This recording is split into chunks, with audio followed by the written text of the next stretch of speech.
اب انسان اور شیطان جو ہے ان کا ریلیشن شپ باہم کیسے ہے؟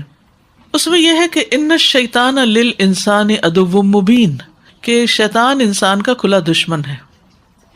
یعنی جنات تو ایک مخلوق ہے اور شیطان جنوں میں سے ہے، اور جو جنوں میں سے شیطان ہے وہ انسان کے دشمن ہے. اب آپ دیکھیے جب کوئی دشمن ہوتا ہے آپ کا تو پھر وہ آپ کے ساتھ کیا کرتا ہے؟ نقصان پہنچاتا ہے. دشمن آپ کو تکلیف دیتا ہے، دشمن آپ کے خلاف کوئی نہ کوئی چالیں چلتا رہتا ہے. تو اس لیے بہت ضروری ہے کہ انسان اپنے دشمن کو پہچانے بھی اور اس کی چالوں سے محفوظ بھی رہے.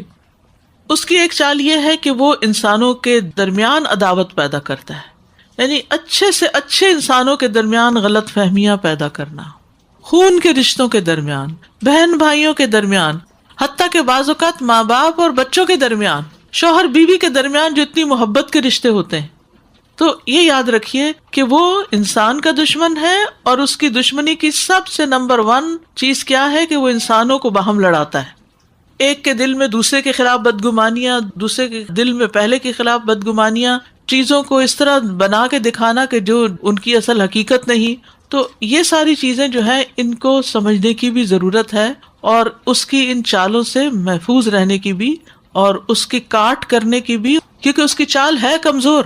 لیکن اگر ہم خود ہی کمزور ہوں تو کمزور چیز کا وار بھی پڑ سکتا ہے.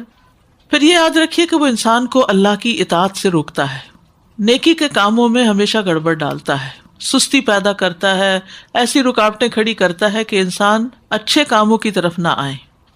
کیونکہ شیطان نے کہا تھا نا فَبِمَا أَغْوَيْتَنِي لَأَقْعُدَنَّ لَهُمْ صِرَاطَكَ الْمُسْتَقِيمَ، کہ بوجہ اس کے کہ تو نے مجھے گمراہی میں مبتلا کیا، اب میں بھی تیری سیدھی راہ پر گھات لگا کر بیٹھوں گا.